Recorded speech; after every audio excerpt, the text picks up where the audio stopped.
una de cada 5 bombillas eléctricas que se encienden en Francia están producidas por el uranio que viene de Níger.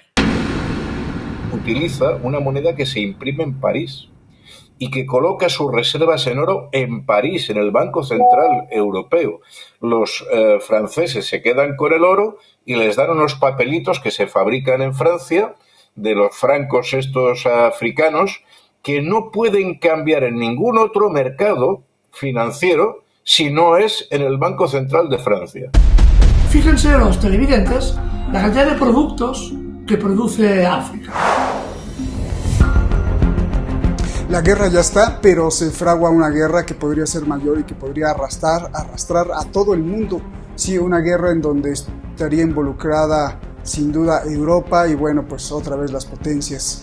Ahí se nombra Estados Unidos, también Rusia. ¿Qué está pasando en el África? Hay temor, hay miedo, hay caos, hay muerte, hay desesperación y también mucha celebración, porque hay también mucha gente que celebra el golpe de Estado en Níger. Para ello, pues tenemos dos expertos que nos van a decir exactamente las causas de por qué se llegó hasta aquí. Soy Roberto de la Madrid y esto es Detrás de la Razón. Comenzamos.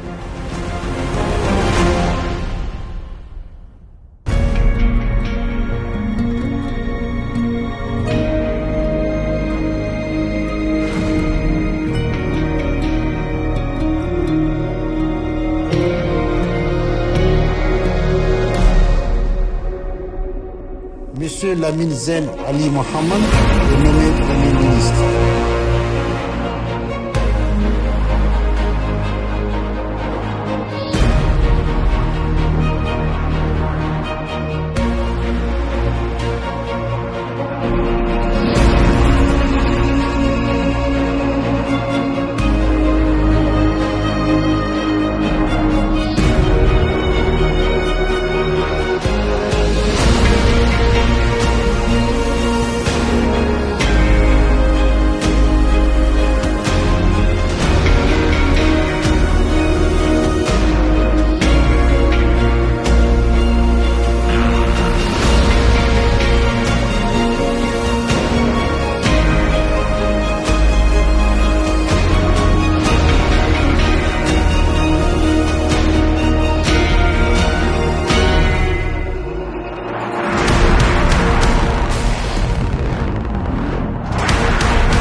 On finding a diplomatic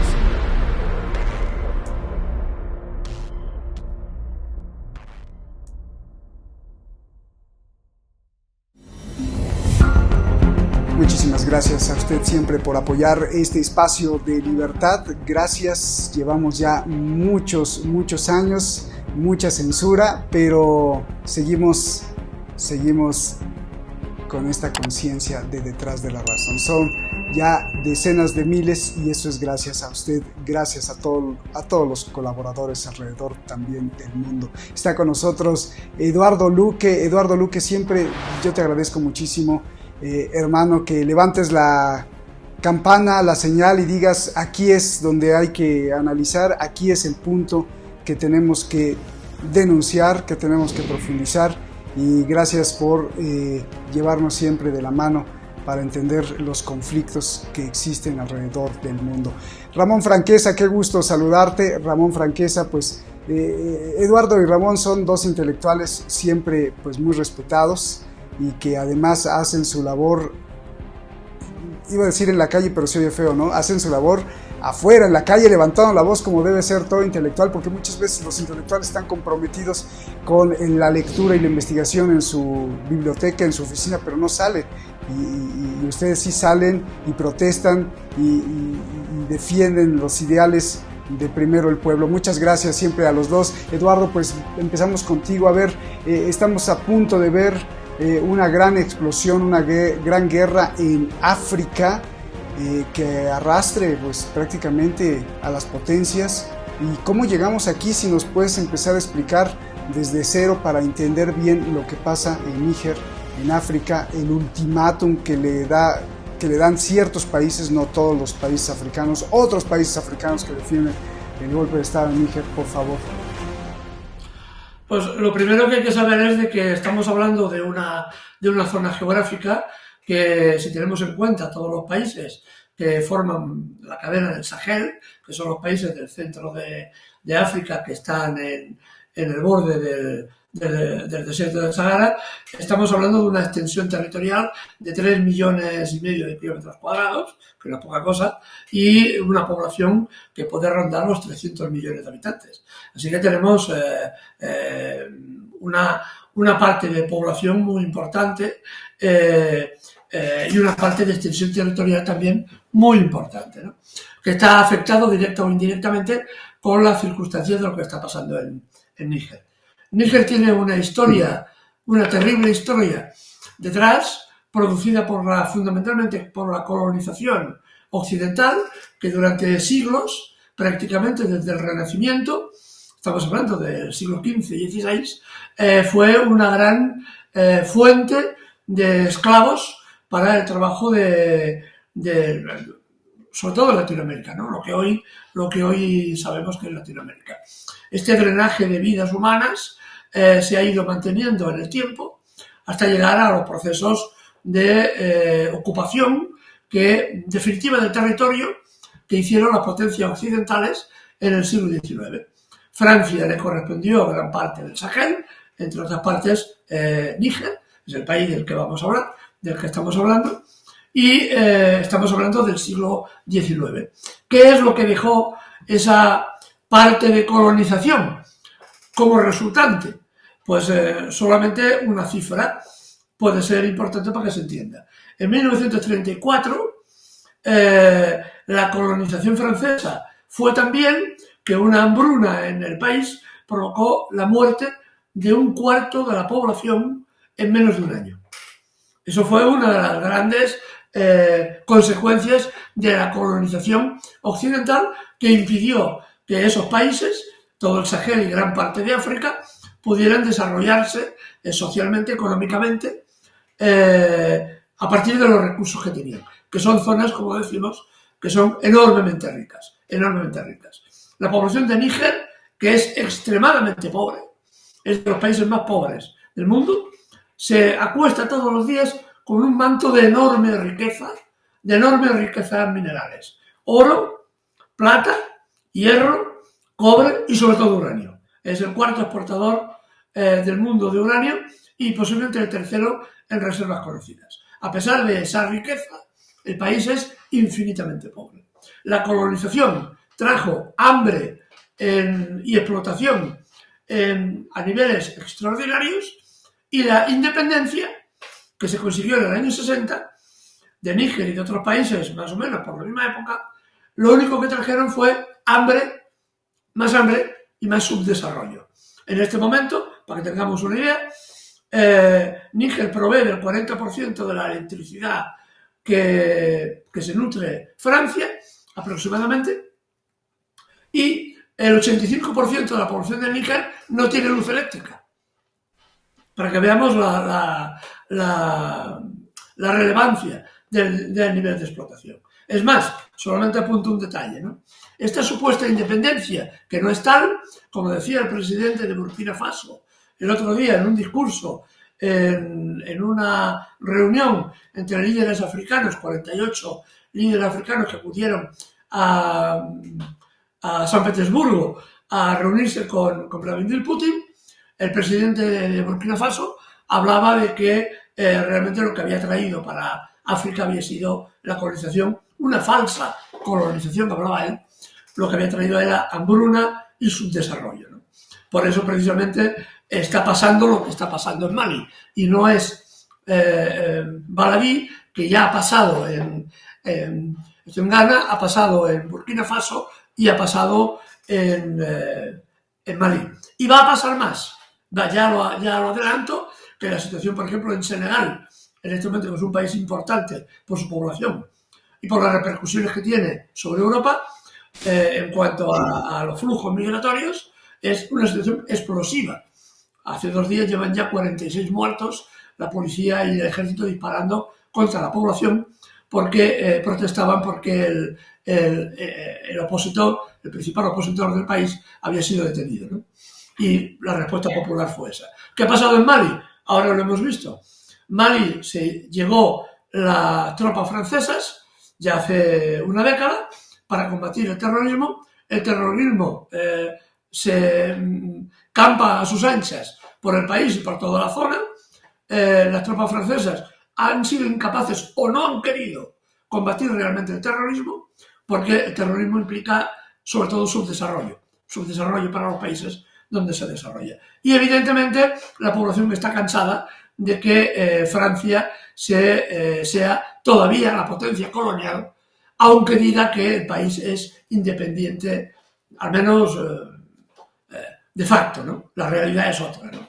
Y hoy vemos a la población de Mali como la de Burkina Faso hace unos meses, o la de Malí, o la de Níger ahora, perdón, o la de Níger con banderas rusas y con banderas del grupo Wagner, ¿no? Porque evidentemente saben que Occidente no les ha dado nada, les ha quitado todo y el país está sumamente frustrado y postrado económicamente. Ya digo, es un país enormemente rico en reservas minerales que hoy evidentemente están muy demandadas, ¿no? Un detalle solo, una cifra, y ya callo esta primera intervención. 1 de cada 5 bombillas eléctricas que se encienden en Francia están producidas por el uranio que viene de Níger. Esa es una idea, una imagen visual que puede ser importante para los telespectadores.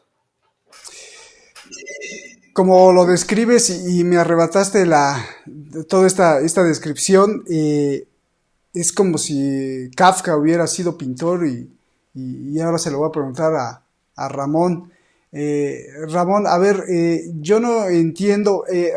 Voy a regresar contigo, Eduardo, para preguntarte qué hacen las tropas francesas ahí y a quién defienden. Digo, ya nos explicaste la historia y todo este asunto de la colonización y de cómo pues Francia siempre ha dejado ahí pues la huella, aunque digan que son independientes. Pero bueno, eso te lo voy a preguntar, Eduardo, pero voy con Ramón. Ramón, a ver, de Tombuctú al Gran Lago, es una línea imaginaria. Y por eso digo que parece un cuadro de Kafka, tan surrealista. Una línea imaginaria con la que el Reino Unido y Francia hace tiempo se dividieron a placer ahí esa parte de África. Lo que dice Eduardo de que cada 2 o cada 4 bombillas o focos se encienden con el uranio de Níger en Francia, pero los niños nigerinos o de Níger pues no tienen luz, o mucho más de la mitad, casi, si no casi toda la población pues no tiene asegurada la luz, pero pues en Francia las discotecas y las fiestas y el gobierno funciona pues con mucho de la luz vía uranio de Níger. Esto es de Kafka. Yo te pregunto, ¿cómo entiendes el conflicto que se está viviendo hoy en Níger, por favor? Bueno, lo que está ocurriendo es que se nos ha hecho tratar de olvidar que la colonización fue sustituida por otra relación desigual, que es el imperialismo, que es una palabra que se ha expulsado de los medios de comunicación. El imperialismo, a diferencia de lo que fue la colonización, que es una ocupación, la colonización es una ocupación violenta, que se llevó por delante a millones de seres humanos, particularmente en África, que fue, además del exterminio físico por el hambre, por la destructura del...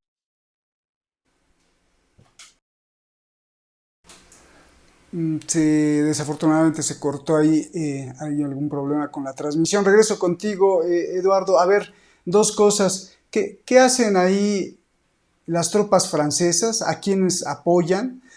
Si tienen fundamento legal para estar ahí. Y 2, ¿podríamos decir que esto es una guerra por o del uranio? ¿Qué hacen las tropas francesas? No solo, es decir, ya adelanto, no solo las tropas francesas, hay tropas italianas, hay tropas estadounidenses, tienen una de las bases militares de drones más importantes de la zona del Sahel, precisamente en Níger, hay tropas alemanas, Hay un contingente alemán muy reducido, los italianos también tienen, como he dicho, unos centenares de efectivos, y los franceses tienen unos 1.500, 1.800 efectivos de la legión extranjera. Una parte de ellos fueron expatriados de Mali y de Burkina Faso. Mali y Burkina Faso, la población los echó, el gobierno echó a las tropas francesas. En Burkina Faso, por ejemplo, que es un país que apoya la revuelta en Níger en este momento, por ejemplo, se ha denunciado que teóricamente las tropas francesas luchaban contra los grupos terroristas que rodeaban el país y atacaban a la población y mataban a la población, etc. Pero resulta de que su idea era de que las tropas francesas entrenarían a las tropas malienses o a las tropas de Burkina Faso para que ellos se liberaran. Pues no, hace una década siguen ahí instaladas en el territorio, tanto en Burkina Faso como Mali como Níger, y estas tropas no han servido para combatir a los terroristas porque se dio el caso de que cuando estaban a punto, con la ayuda del ejército del país de Mali y Burkina Faso, de acabar con los grupos terroristas y, digamos, el enclave donde ya estaban rodeados, recibieron orden por parte de Francia de no acabar con estos grupos y retirarse. Fue uno de los elementos que más ayudaron, precisamente a que la población realmente en Mali y en Burkina Faso dijera, ¿qué pasa aquí? Que esto no es lo que nos venden, ¿no? Entonces, de facto es una ocupación militar lo que estamos viendo. Sí que una parte de las tropas del Níger vienen de Burkina Faso y Mali, que no las repatriaron a París, a Francia, sino que las volvieron a colocar en otra zona. Había un contingente pequeño y ahora lo han ampliado. Yo me imagino que con la idea de una intervención posterior en alguno de estos dos países, ¿no? Pero esto es un análisis que yo hago sin consistencia práctica de momento. Lo que sí sabemos, por ejemplo, es de que ha habido una reunión en París este sábado pasado, donde se llamaron a todos los generales franceses que estaban incluso de vacaciones a una reunión inmediata y de alta seguridad con el presidente Macron para estudiar qué hacían a partir de ahora, ¿no? Si estas tropas, estos 1.500 efectivos que hay en Francia, se van del país, definitivamente o no, porque el gobierno actual ha ordenado que estos tienen 30 días para evacuar el país. ¿Qué van a hacer? No lo sabemos. Lo que sí sabemos es que los italianos, los alemanes e incluso los norteamericanos también están evacuando el país en este momento. Es decir, eso ya tenemos constancia real. Francia, yo pienso que tendrá que evacuar el país porque en caso de conflicto militar, realmente 1.500 soldados en territorio enemigo son prácticamente rehenes. Rehenes de si realmente ocurre una intervención militar, como han dado un ultimátum, que además ha sido una cosa muy ridícula, ¿no? Una potencia, supuestamente potencia, como Francia, da un ultimátum a Níger, le dice, o repones al anterior presidente, que ya explicaremos por qué se ha producido el golpe de Estado, o repones al anterior presidente o entramos militarmente. Y entramos el domingo pasado. No han entrado. Francia ya no es la que era, no es el gallo, como sale en el escudo de su selección, ¿no? Ya ha dejado de ser un gallo y se ha convertido en una gallina, que cacarea y poco más, ¿no? Porque realmente cuando haces un ultimátum y no lo cumples, haces realmente el ridículo a nivel internacional, ¿no? Hoy se están riendo de Francia en media África, ¿no? Precisamente, ¿no? Así que esto es lo que hacen. Lo que han hecho los franceses en los países donde tienen dispositivos militares no es tranquilizar y eliminar a los grupos terroristas, porque están vigentes, están ahí. Es decir, ¿por qué se metieron, por ejemplo, sabiendo lo que podía pasar, por qué se metieron y destruyeron Libia, que era y al presidente Gaddafi, que era, digamos, el tapón de África para evitar la expansión del terrorismo y la expansión de las oleadas migratorias hacia Europa, ¿no? Bueno, porque a Francia en aquel momento le interesaba, en concreto al señor Sarkozy, al presidente francés, le interesaba tener una gran deuda con Gaddafi, por las elecciones que había ganado, y el Gaddafi le había prestado 200 millones de euros para que ganara las elecciones, confiando en que Sarkozy mantuviera la palabra y fuera un presidente honesto, ¿no? Cosa que evidentemente sabemos que no es verdad. Entonces, eso fue lo que causó la caída de Gaddafi y la caída de Libia, y abrió las espitas para que los grupos terroristas se instalaran desde Libia, por ejemplo, a Túnez, se expandieran hacia Argelia, se expandieran hacia Níger, hacia Burkina Faso, hacia Mali y hacia otros países donde ahora el terrorismo es una fuerza militar importante. Y adelanto además que una parte importante de las armas que se están traficando en Ucrania van a parar directamente, pronto los veremos aparecer en manos de grupos terroristas africanos, ¿no? Bien, afortunadamente pudimos rescatar la comunicación con Ramón. Siento el problema técnico, pero en fin, las conexiones son así. Yo lo que quería hacer mención es que, claro, se retiraron en la descolonización, se retiraron el poder colonial, pero dejaron el poder económico. Lo que no se dice es que toda África central, digamos, todo lo que es la África subsahariana, está con una moneda que depende del Banco Central de Francia, el CFA.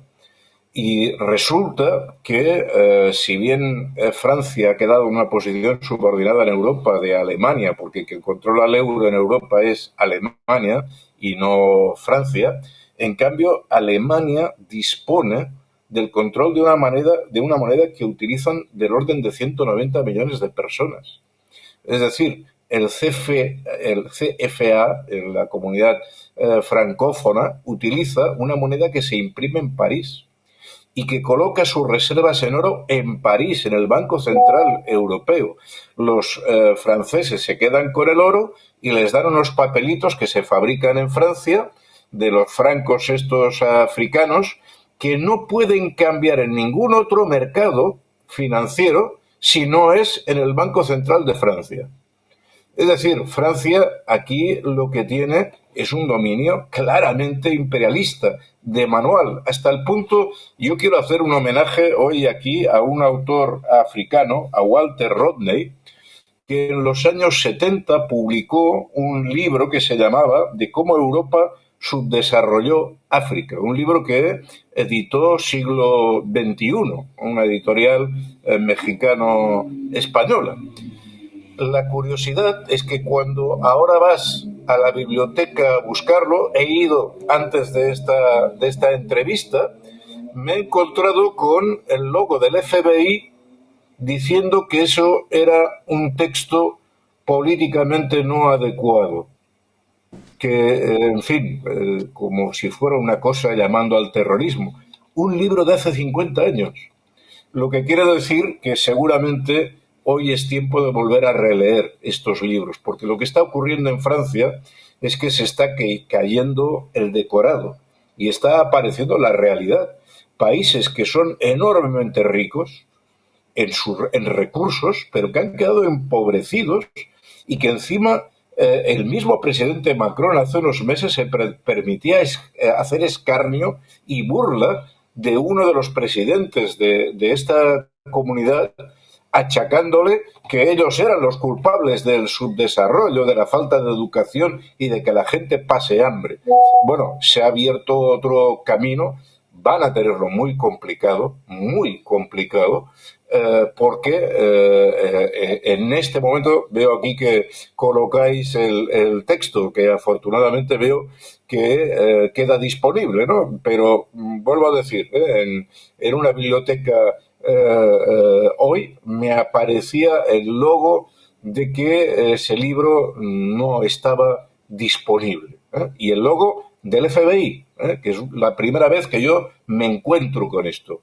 Igual están jugando con que esto es propiedad intelectual reservada, en fin, utilizan los mecanismos que quieren para que no leamos a estos autores, que explican muy claramente que se hizo un relato para situar a los africanos en la pobreza. Se les hizo creer que más o menos como eran gente que venía de la selva sin ninguna cultura, sin ninguna historia, cosa que es absolutamente falsa, porque ellos, sus sociedades fueron destruidas por el proceso colonial. Y una vez destruidas, una vez necesitan importar alimentos porque sus campos ya no producen para alimentar a la gente, sino para exportar cacao, café, productos para el centro, entonces se les somete a un control durísimo, enormemente cruel. El Banco Central francés es tan cruel como el Fondo Monetario Internacional en América Latina o en otros lugares, no atiende a necesidades de educación, de sanidad, de alimentación, y encima se culpa a esa gente que son los que producen el uranio, son los que producen el oro, son los que producen los alimentos que se comen en buena parte en Europa y que han llevado a la ruina a nuestros agricultores. En fin, en una cadena de desastres que ha provocado esta globalización. Y, pero bien, parece ser que en el siglo XXI ha llegado un punto que ese pueblo africano se ha empoderado él mismo y quiere tomar en sus manos su destino. Veremos qué es lo que ocurre, porque hoy Francia no lo tiene fácil para intervenir militarmente. Ha hecho el payaso enviando armamento a Ucrania e incrementando la conflictividad en las fronteras de Europa. Pero dentro de la misma Francia, en este momento hay una situación social que da una total ilegitimidad al gobierno de Macron, que ha recortado las pensiones, que ha enviado a los jubilados a trabajar 2 años más por vía de decreto ley, sin la aprobación del Parlamento, recurriendo a competencias extraordinarias que le daba la Constitución de Gaulle. Pues bien, si ahora Macron tiene que explicar a los franceses que se tienen que ir a África a matar gente en nombre de la grandeur, me da la sensación que lo va a tener un poco difícil. Y es más, aquellos países africanos que se ensucien hoy mismo, estaban llegando aviones de la OTAN a Senegal, que es otro de estos países, y desde los cuales, claro, Francia lo que quiere es que los africanos se maten entre sí, como siempre, guerras por delegación. Pero igual si intentan abrir ese melón, igual la población de Senegal no le parece tan bien, y Francia y otros países, porque también Estados Unidos tiene bases militares en Níger, se van a encontrar con un conflicto que no esperaban. Y un conflicto que les amenaza directamente al corazón, porque es que estos países están viviendo de los recursos de estos países africanos, que viven en la pobreza. Es que el caso del oro es brutal. Es decir, ¿cómo puede ser Níger que no tenga 1 kilo de reserva de oro cuando es uno de los mayores productores de oro del mundo?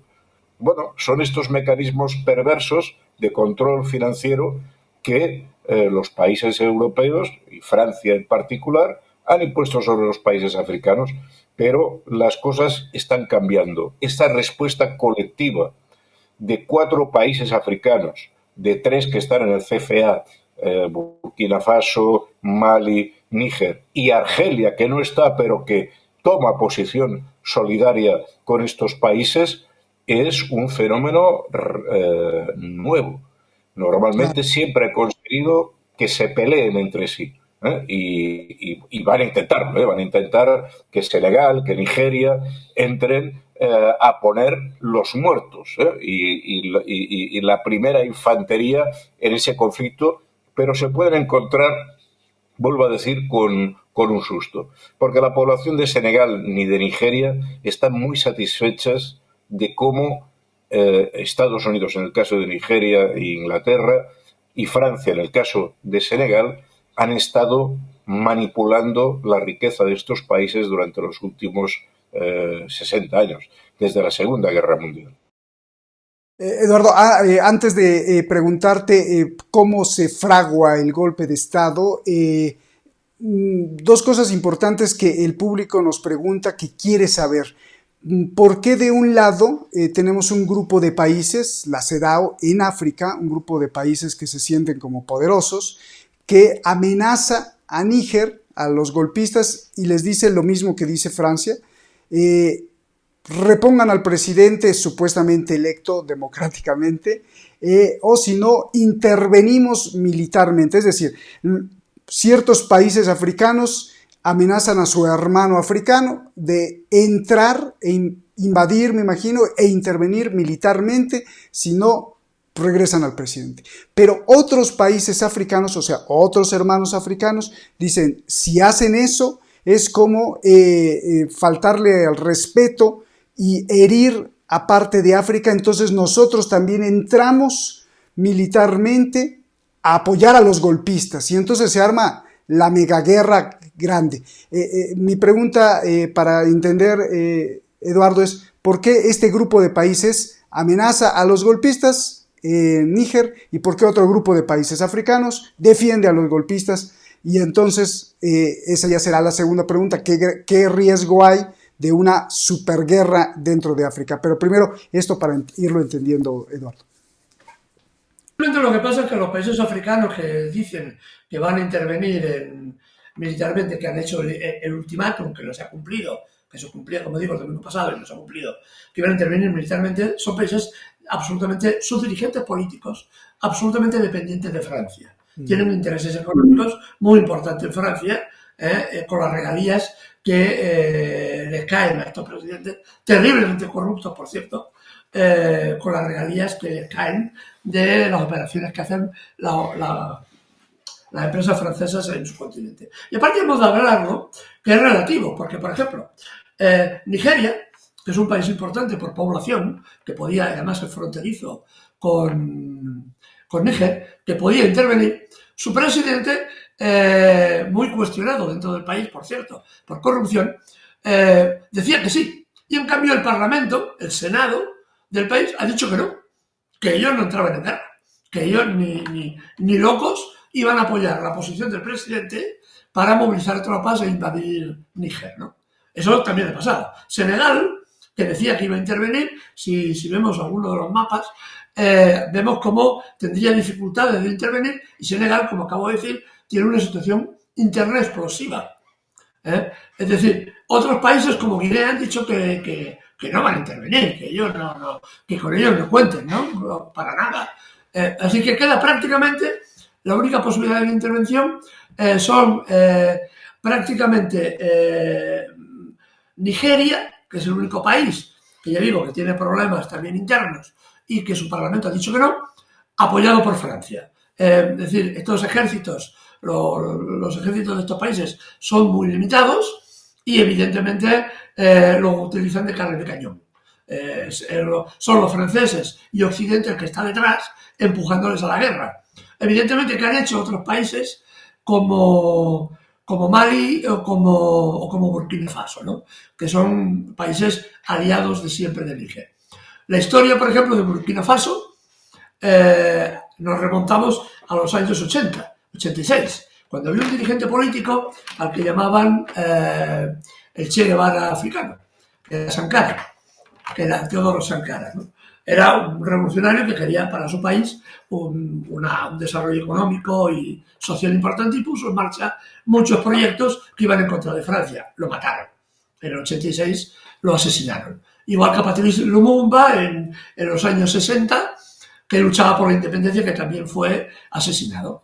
Es decir, que lo que ha hecho siempre Francia ha intervenido siempre en el territorio. Y ahora lo quiere, se está planteando volverlo a hacer. ¿Utilizando qué? Utilizando estos países. Otros países, como digo, Burkina Faso y Malí, que tienen ya la experiencia de movimientos, de cambios sociales importantes hace décadas, ven en esto un enorme peligro, ¿no? Si atacan a Níger, también nos pueden atacar a nosotros. Así que más vale que apoyemos a Níger por lo que pueda pasar, ¿no? Y están dispuestos a apoyar militarmente, por cierto. Ya han llegado altos oficiales de Malí y de Burkina Faso a entrevistarse en la capital nigeriana con los dirigentes nigerianos, precisamente para preparar la defensa si es necesario. Porque para Francia será un problema logístico muy importante si interviene militarmente en la zona, que ya veremos,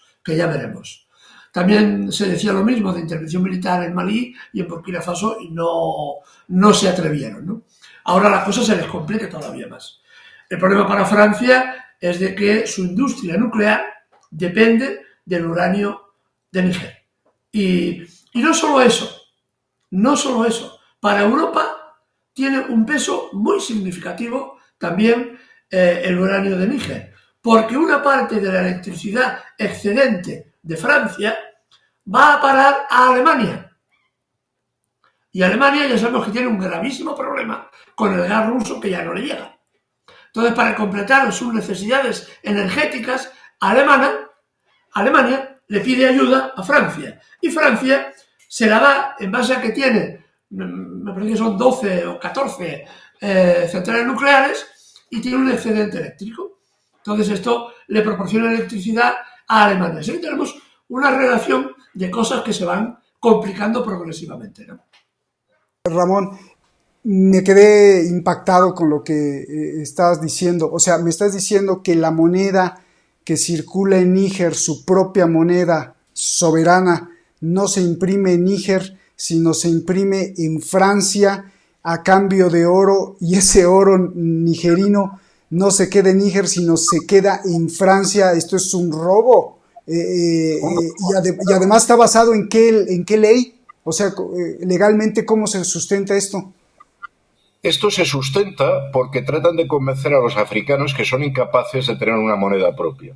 Y tienen que ir los señores de negro de Europa a gestionarles la moneda y a decir cómo tienen que hacer una moneda para que no haya inflación. Y por tanto, pero es una moneda que se utiliza, es muy curioso, se utiliza en 14 países, pero además está dividida en dos, la occidental y la oriental. Un país de la occidental no puede cambiar ese franco por un franco de un país de la oriental, tiene que pasar por Francia. Y tienen el mismo valor, ¿eh? Un CFA oriental que se utiliza pues en Camerún, en el Chad, en Gabón, en Centroáfrica, tiene el mismo valor al cambio en euros o al cambio en dólares que el occidental que se utiliza en Guinea-Bissau, en Togo, en Burkina Faso, en Mali, etc. 14 países están en este tinglado. Y esto es simplemente porque se les ha convencido que cedan la soberanía monetaria, que se conviertan en vasallos del Banco Central de Francia. Y como con ese mismo discurso de que vosotros sois incapaces, no os preocupéis que el oro os lo guardamos nosotros. Y el cambio monetario, una persona en Gabón o en Níger no puede cambiar esa moneda por dólares directamente. Tiene que hacerlo a través del Banco de Francia, que lo cambiará en dólares, en euros. Es decir, es un sometimiento imperialista, que es la continuación de la colonización bajo otras formas. Es decir, no bajo el mandato de un gobernador delegado por la metrópoli, sino bajo el mandato de gobiernos títeres corruptos que han estado permitiendo este robo y saqueo hasta que la gente se ha cansado. Y cuando la gente se ha cansado, pues es un dominó que va cayendo la cadena y con toda probabilidad, yo estoy seguro, no va a ser fácil, pero estos países van a ser capaces de crear su propia moneda, de crear su propio desarrollo, porque también hay otra circunstancia importante. El mundo ya no es un mundo unipolar. Ya si Francia no les da crédito para comprar comida, pues ya ha aparecido otra superpotencia diciendo que les va a dar comida a crédito e incluso gratuitamente. Si Estados Unidos se niega a hacer carreteras o ferrocarriles, pues por ahí aparece China, que llegan a acuerdos no endeudando al país, sino que llegan a acuerdos de colaboración. Mira, montamos una línea férrea, nosotros ponemos el dinero, vosotros ponéis el sitio y los beneficios los repartimos a la mitad cada uno. Claro, con esa dinámica que rompe el mundo unipolar, esto está destinado a terminarse. No sé de qué manera, no sé si esto va a costar mucha sangre, si Francia se empeña en llevar la guerra a Centroáfrica, o va a ser un proceso más pacífico, menos violento y más participativo por parte de la gente. Pero también aquí, desde luego, los europeos tenemos mucha responsabilidad para impedir que ni un solo soldado salga de Europa para ir a África a imponer la ley europea. Que, Claro. por cierto, tampoco es en beneficio de los ciudadanos europeos, es en beneficio del sector financiero, que son ellos los que se quedan el rendimiento del uranio y pagamos la electricidad enormemente cara, son ellos los que se quedan el oro y son ellos los que usufructan y viven de la miseria de estos países. Relaciones de interés hay detrás de todo esto? Ahora sí te pregunto, porque me tienes con la incógnita. ¿Cómo se da el golpe de Estado, Eduardo? ¿Por qué se da el golpe de Estado? Los factores, todas las causas de este golpe de Estado ahí en Níger. Porque, digamos, el hombre fuerte, que se llama Abdurrahmane Tiani, no es fácil de pronunciar, era digamos, el jefe de la Guardia Presidencial del depuesto presidente Mohamed Bazoum. ¿Qué es lo que pasa en el país? Bueno, básicamente intento simplificarlo mucho, es más complejo todo, pero intento simplificarlo, hacerlo lo más pedagógico posible. Hay como dos grandes minas de uranio en el país, ¿no? Una que está en explotación y otra que se sabe que será una de las mayores minas de uranio del mundo y que está en periodo de iniciar la explotación. La primera mina, que está cerca está a 200 y pico kilómetros de la capital, 280 kilómetros, la primera mina, me ahorro el nombre para no complicar a los televidentes, resulta de que llegó un contrato con una empresa francesa, una empresa pública francesa, en la que el 85% de lo que se extraiga de uranio era para Francia y el 15% se quedaba en Mali. De ese 15%, evidentemente, el gobierno, los funcionarios, bla, bla, bla, se quedaban con una enorme regalía, ese 15% se quedaba por el camino y eso era lo que recibía básicamente Níger de su uranio, ¿no? Su uranio. La segunda mina, también más importante que la primera todavía, llegan la empresa Rosatom, que es rusa, la mina todavía estaba por explotar, habla con el presidente depuesto, con el Mohamed Bazoum, y le ofrece unas condiciones que son muy buenas. Le ofrece 70-30. 70 para Rosatom, 30% para Níger, el doble que ofrecían los franceses, y además añade infraestructuras, carreteras, luz eléctrica, comida en forma de grano y además, al parecer, recibir una parte de ciudadanos esto de Níger y formarlos en las universidades rusas. Es decir, que el paquete que se ofrece a Rusia, Rosatom en concreto, es un paquete muy atractivo. El presidente depuesto, ¿qué dice? Entre una opción, la opción francesa y la opción rusa, ¿qué dice? Me quedo con la francesa.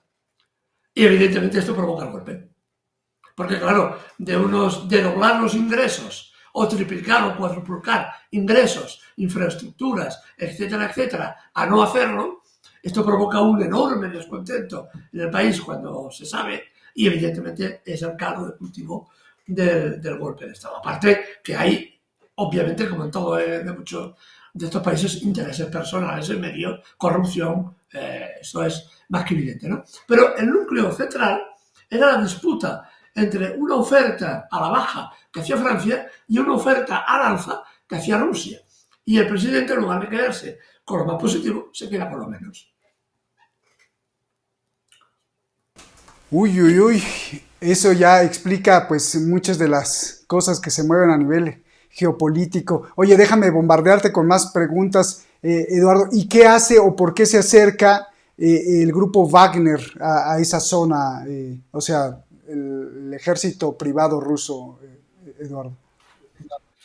A ver, el ejército privado ahora actúa como un grupo mercenario. Cuando actúa fuera del país, no es como actúa en la guerra de Ucrania, que esa es otra calificación, diríamos, ¿no? Allí son soldados profesionales. Cuando actúa en otro país, aquí son un grupo mercenario, evidentemente. Es decir, ¿qué es lo que pasa? Aquí al grupo Wagner lo manda a llamar, me parece que fue primero Burkina Faso. Burkina Faso tenía pues un gobierno legítimo, legitimidad, igual que el de Malí, ¿no? ¿Con qué idea? Las tropas francesas habían sido incapaces de combatir y eliminar a los grupos terroristas y llaman a un grupo que tenía cierto nombre, no tanto como tiene ahora tiene mucho más nombre, lo llaman para que colabore, entrene al ejército de Burkina Faso y de Malí y pelee contra los terroristas y los aniquilen, puesto que los terroristas es una gran carga para estos países, ¿no? Y aparte se estaban desarrollando desde la destrucción de Libia, como antes he explicado, se estaban desarrollando por toda África, ¿no? Entonces se llama el Grupo Wagner hace la guerra, lo que hacen, y consigue arrinconar y casi eliminar el terrorismo en la zona. Evidentemente, esto es un ejemplo, ¿no? Rápidamente los demás países toman nota, ¿no? Si los franceses, con todo su parafernalia, son incapaces de eliminar grupos terroristas mal armados, mal financiados y tal, y llegan estos, los del Wagner, y te lo resuelven prácticamente en Malí, por ejemplo, resolvieron el tema prácticamente en 7 meses. Es decir, que muy poco tiempo, ¿no? Claro, y aquí vemos, por ejemplo, en la pantalla, efectivamente, uno de los monumentos que le han levantado en Burkina Faso y en Malí a los del grupo Wagner, ¿no? Evidentemente, esto es un foco de atracción a favor de este grupo que evidentemente ya han pedido que vaya a esto en Níger. Ya están en Níger los primeros oficiales y hay rumores de movimiento de tropas de Wagner en Bielorrusia que serían transportadas al escenario de Níger. Esto está todavía por comprobar. Los rumores están ahí porque las declaraciones que han salido por los periódicos apuntan en esa dirección. De que una parte de los mercenarios de Wagner en Bielorrusia serán trasladados a Níger, ¿no? Entonces, es un foco de atracción muy importante y, evidentemente, si además Rusia les promete, como les ha prometido en la reunión de los países africanos y Rusia en San Petersburgo a finales de julio, les prometió grano, cereales, les prometió fosfatos, les prometió suministros básicos para la agricultura gratis o a muy bajo precio. Evidentemente los países africanos están muy contentos si eso se cumple, ¿no? Ha habido otro problema que ya estudiaremos en su momento si es verdad o no. Curiosamente, uno de los puertos más importantes de carga de grano que rompía que impulsaba el acuerdo de granos entre Rusia y Turquía, sufrió un accidente muy importante, una explosión muy importante ayer, curiosamente, de este puerto que cargaba grano para África y para otros países de Oriente Medio. De las 16 grúas han sido destruidas 12, que no es poca cosa, en un accidente que Erdogan ha calificado que es producto del polvo del trigo. Es la consideración que ha sacado Erdogan, ¿no?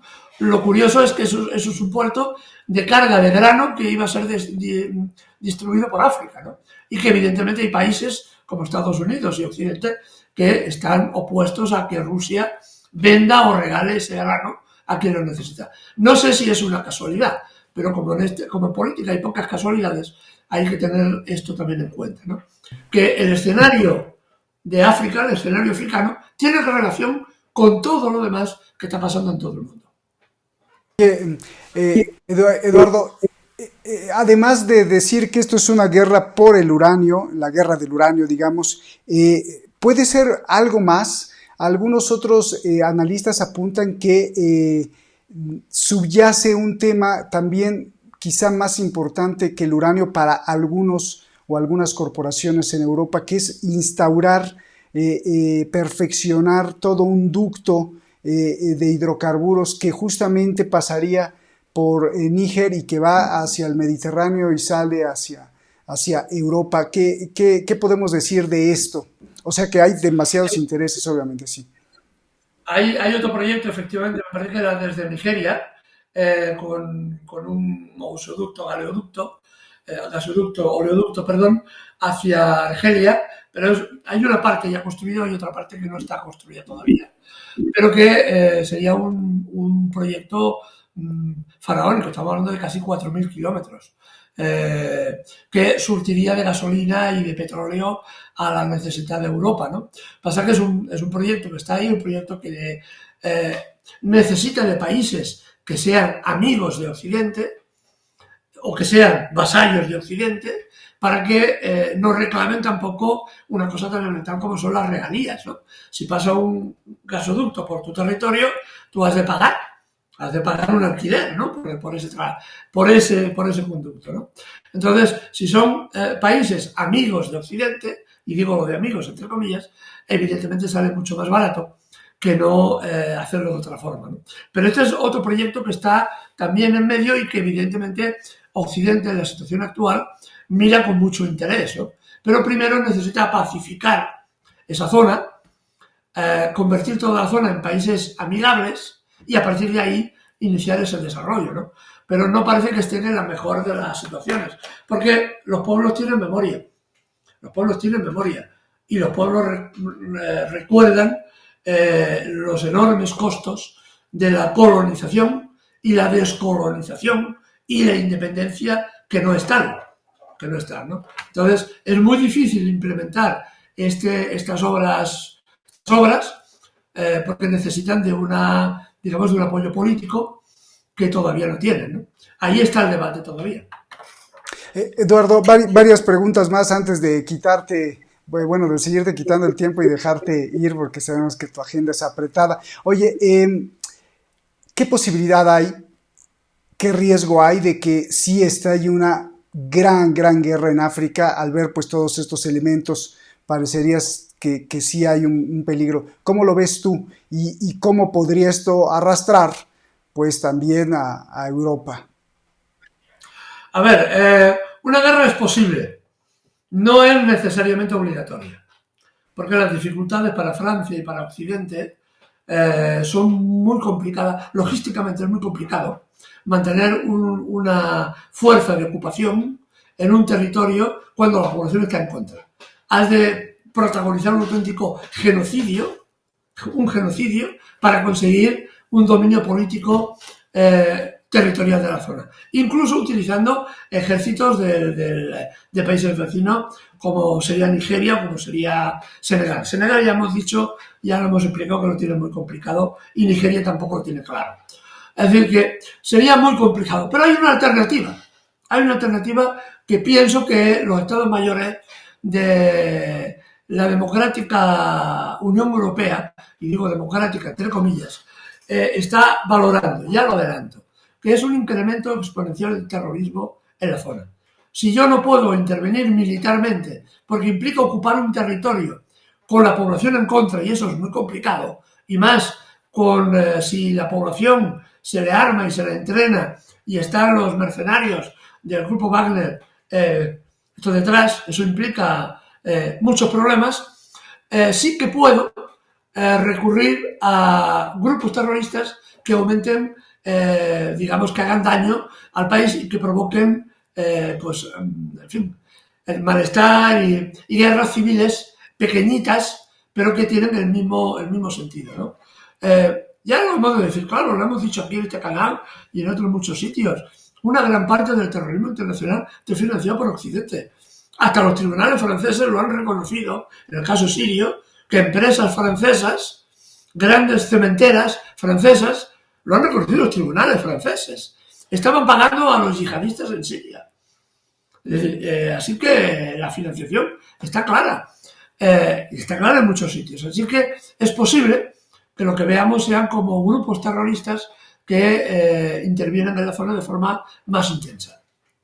Oye, Eduardo, pues ya para acabar algunas cosas, si se nos van, pues dínoslas por favor, pero nos enviaste, y aquí estoy viendo, nos enviaste un mapa pues fabuloso y fantástico, parece hasta como, recuerdo cuando éramos niños y jugábamos al Monopolio, es el mapa de África que tiene muchos simbolitos y cositas y oro, si nos gustas dar unas pinceladas sobre esto, porque yo creo que esto pues habla ya a nivel más serio, pues de tanta pobreza. Es que mira, ahí pones diamantes, hay hidrocarburos, petróleo, gas natural, uranio,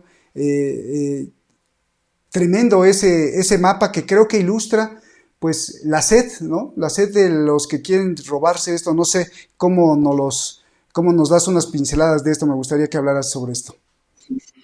Sí, es un mapa muy simple, muy sintético, pero que señala el nivel de riqueza que tiene África y en contraste con el nivel de pobreza que tiene África, ¿vale? Es decir, que realmente, como en el caso de Níger, el resto de África, muchísimos africanos, menos algún país concreto, digamos que han alcanzado un nivel de desarrollo que comienza a ser interesante, realmente están tumbados sobre enormes riquezas, siendo países enormemente pobres, ¿no?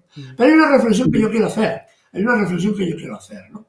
Y es importante. Fíjense los televidentes la cantidad de productos que produce África, ¿no? Desde petróleo hasta uranio, oro, diamantes, minerales raros, lo que quieras, ¿no? Y si a esto le superpusiéramos el mapa de Europa Occidental, veríamos que sus recursos naturales son escasísimos. El mundo que viene, el mundo que ya está aquí, que está naciendo, será el mundo de los países que tengan recursos naturales o que tengan capacidad industrial para transformar, como es el caso de China. Los países que solamente han crecido en base al tráfico de dinero, a la financiación, no me saldrá la palabra. Financiación. Los que viven de cambiar billetes de colores, realmente lo van a tener muy complicado. Porque en el momento en que aparezca una moneda nueva que esté refrendada, que es lo que están haciendo los países del BRICS en este momento, investigar el tema de la moneda, o varias monedas que tengan referencia detrás con petróleo, con minerales, con recursos naturales o potencia industrial, como sería el caso de China, los papeles pintados que tiene Europa no valdrán nada. No valdrán nada. Cada país valdrá por lo que es capaz de producir. Y Europa desde que se inició el proceso del neoliberalismo con la caída de la Unión Soviética, se está progresivamente el neoliberalismo está desindustrializando Occidente. Hoy, por ejemplo, venía una cifra que los trabajadores industriales en Estados Unidos deberían ser el 60% de lo que son hoy, en proporción calculado desde el año 80 hasta el momento presente, calculando el aumento de población y la proporción que se tenía en el año 80, la proporción que tenemos en el 2023, y tenemos el 60% menos de trabajadores industriales que debería tener Estados Unidos. No solo porque se produce más, sino porque no hay industria. La industria se llevó a Asia, por eso de ahí viene el crecimiento de los países asiáticos, y esos países sí que tienen un poderío económico para respaldar una nueva moneda, que no será el dólar. En cambio, Occidente no tenemos recursos naturales para respaldar una moneda. ¿Cómo es posible, por ejemplo, que en Europa a todos se nos aplique el mismo rasero de los intereses de la deuda que dictamina el Banco Central Europeo, ¿no? Cuando España tiene una inflación del 2,5% y Alemania tiene una inflación del 6,8%? Es decir, no se puede aplicar la misma filosofía a países tan diferentes en cuanto a inflación y en cuanto a capacidad económica, ¿no? ¿Cómo es posible que España tuviera una moneda como el euro cuando el PIB de Alemania era 4 veces el español cuando entramos en el euro? Eso no tiene sentido, ¿no? No tiene sentido. Y esta es la razón. Aquí tenemos un problema muy serio para Europa, que no tenemos capacidad productiva cada vez menos, y con la guerra de Ucrania todavía menos, mientras el resto del mundo vemos en América Latina cómo se está progresando, con dificultades, con muchas, como en África tiene un potencial de desarrollo importante. Los chinos, por ejemplo, están entrando muchísimo en África, también en Níger, y Asia estamos viendo cómo es un continente que está produciendo enormes cantidades de productos, vendiendo y exportando, ¿no? Así que será un futuro complejo también para Occidente. Claro.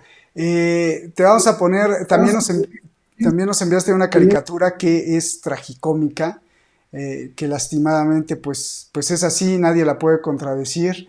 Me gustaría tu reflexión final. Si no se nos escapa nada, pues que cerraras el programa con esta caricatura que nos envías.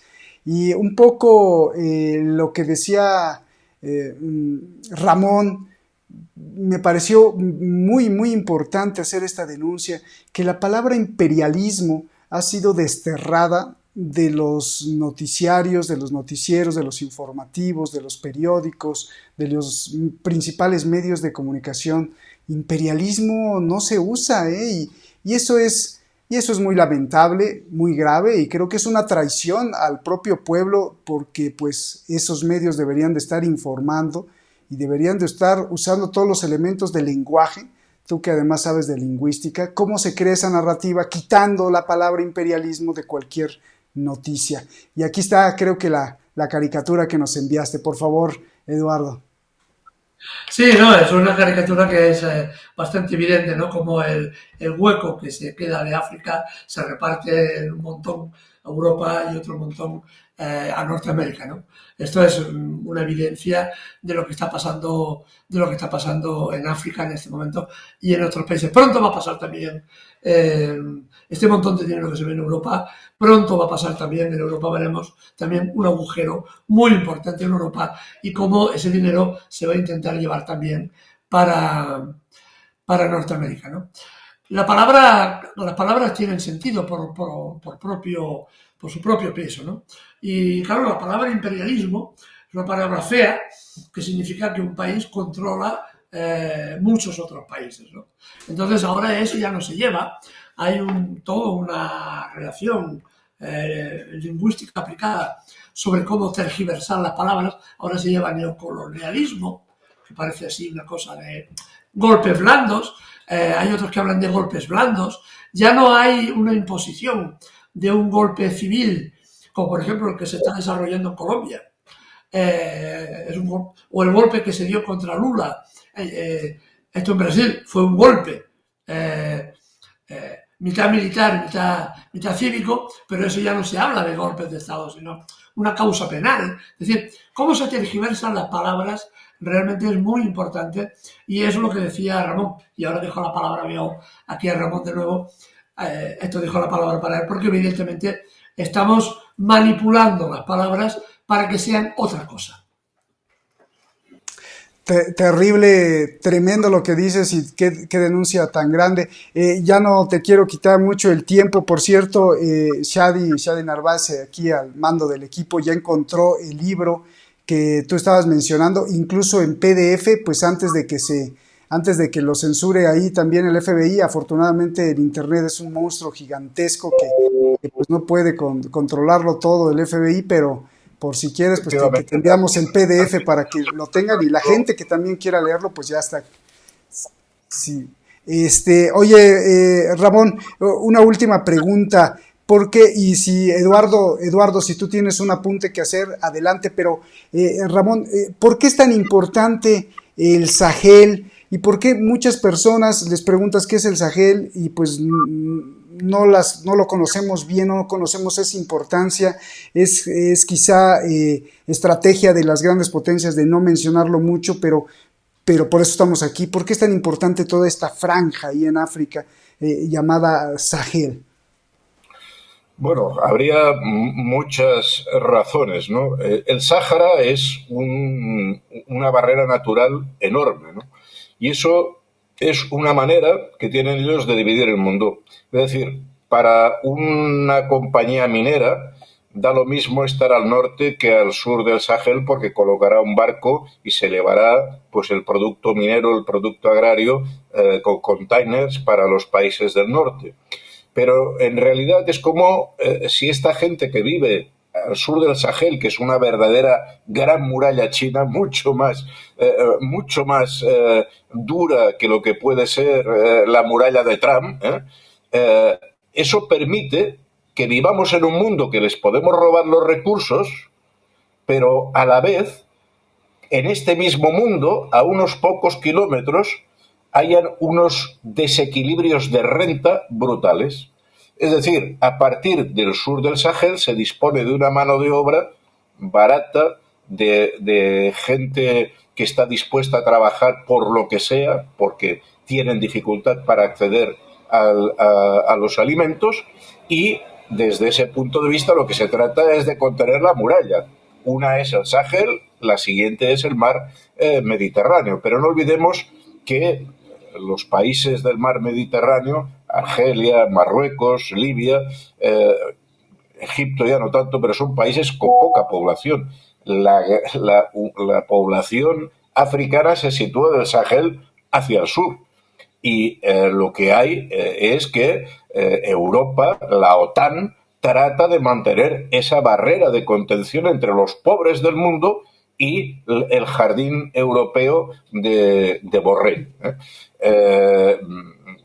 Con eso se explica parte de esa obsesión en una muralla que ha vivido crisis enormes desde hace 30 años, porque a partir del norte de la muralla son países de tradición musulmana, han aparecido ahí los grupos terroristas, que hay que ver quién los ha traído desde Afganistán, desde Irak, etcétera. Esa gente no han venido en camello, ¿eh? Alguna potencia los ha traído ahí para desestabilizar y justificar la existencia de la intervención militar, sino ¿qué pintan los soldados franceses o norteamericanos en el Sahel? Pues no, se inventaron el tema del terrorismo, como se inventaron en América Latina el tema del narcotráfico, para justificar la presencia militar y a partir de ahí contener a la población desde los países de origen, contenerlos en su miseria, en una miseria que desborda, con una baja esperanza de vida, con chavales que no pueden acceder a un sistema educativo, con gente subalimentada, sin acceso a servicios sanitarios. Y vivimos en un mismo planeta, pero utilizan estas murallas, ¿no? Pues para mantenernos separados y mantener, digamos, esta estratigrafía de niveles de vida en un planeta en que lo que deberíamos es avanzar hacia la convergencia, la igualdad, el desarrollo compartido, y lo que está claro es que de desarrollo compartido Europa ni Francia quiere saber nada. Lo que quiere es que Malí, Níger,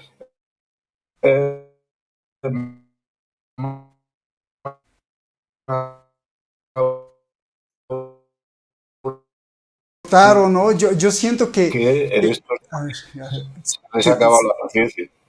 sí, o sea, se te cortó allá al último. Te veo enojado, te veo enfadado, y me gusta, Ramón, me gusta. Qué bueno que hay gente como ustedes. Eduardo, tu último apunte y nos vamos, y regreso contigo, Ramón, para pues las palabras finales. Eduardo, tu último apunte.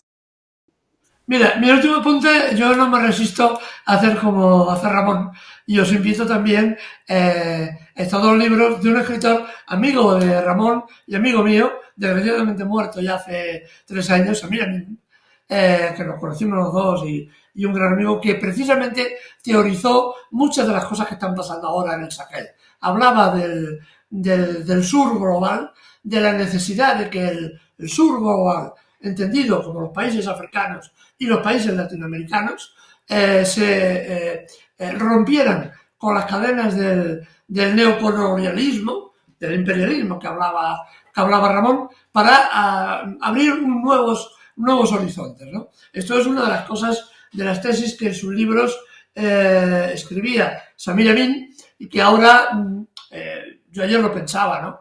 Realmente estaría muy contento de ver lo que está pasando en el Sahel y en África, porque de alguna forma es la demostración de lo que él siempre había teorizado, ¿no? Así que estamos frente a un momento muy interesante, una nueva era de descolonización se está abriendo paso y el sur global está tomando una dimensión que Occidente ni esperaba, ni creía, ni pensaba que era posible.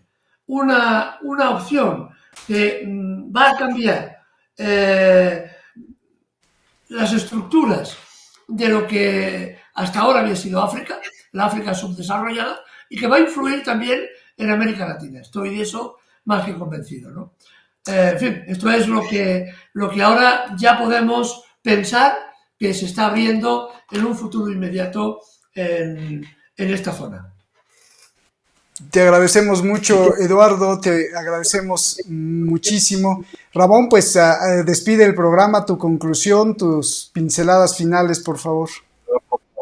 Como no puede ser de otra manera, también quiero despedirme con un recuerdo por Samir Amin, ¿no?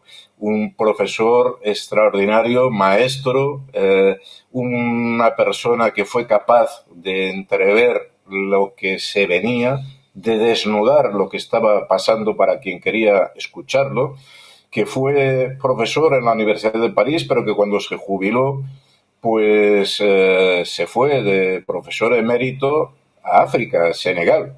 Yo estoy seguro que si hoy Samir estuviera entre nosotros, ya estaría en la Facultad de Economía en Senegal organizando la lucha para que Senegal no entre en la guerra. Y estoy seguro que, como siempre, muchísimos estudiantes estarían con él. Quizás, bueno, es evidente que ese trabajo no lo va a poder hacer, pero sí que estoy seguro que muchos estudiantes universitarios de Senegal, muchos ciudadanos, muchos agricultores, muchas mujeres van a oponerse a esa operación militar y van a forzar a que su país se solidarice con el resto de los países del Sahel que están abriendo un nuevo camino frente al imperialismo francés. Ramón, ¿me repites la pronunciación del nombre completo de este maestro que estamos recordando? Samir Amin es un hombre que nació en Egipto y luego se desarrolló en el mayo del 68, fue profesor en París y es el que ha teorizado las teorías de la dependencia. Es uno de los grandes teóricos de las teorías de la dependencia, del concepto de centro y periferia, de desarrollo desigual y de cómo la relación colonial se había mutado en otra relación que era menos violenta, menos agresiva, pero no menos cruel para las poblaciones, porque igualmente les negaba el desarrollo. El mundo avanza, hay posibilidad de que la tecnología mejore las condiciones de vida de toda la población del planeta, pero hay quien está empeñado en que esos beneficios solo lleguen a una minoría y le niega el acceso a la tecnología, a la educación, a la vida, a una parte importantísima de la humanidad, como son los ciudadanos, los hermanos y hermanas de África. Pues qué programazo, qué cierre de programa. Muchísimas gracias, Eduardo, muchísimas gracias, Ramón. Gracias, Eduardo, nuevamente, no solo por el programa, gracias también a ti, porque gracias a ti conocimos también a Ramón. Y gracias, Ramón, siempre, porque gracias a ti, Ramón, pues hemos conocido muchas de los problemas y de las denuncias importantes y sobre todo de cosas que a veces nos impresionan y nos hacen reflexionar. Ojalá que todo sirva y llegue algún día a impactar y a golpear a esas élites que siempre se quieren quedar con todo. Yo creo que el problema grave, Ramón y Eduardo, es que ellos creen que la mayoría de los seres humanos están destinados a extinguirse y ellos creen que no.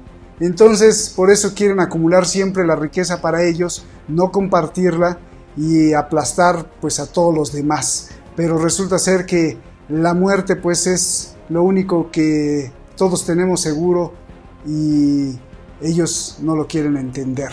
Y ahí empieza la perversión. No lo sé, ya será tema para otro programa. Un abrazo, hermano Eduardo, Ramón, y les digo hermanos, no por nada religioso, sino porque pues estamos en este barco de lucha, de denuncia y de alzar la voz. Con gran respeto, un gran abrazo a los dos y lo mejor para su familia. Y gracias a ti que nos estás viendo en cualquier parte del mundo. Gracias siempre por seguir aquí en Detrás de la Razón. Nos vemos hasta la próxima y buenas noches.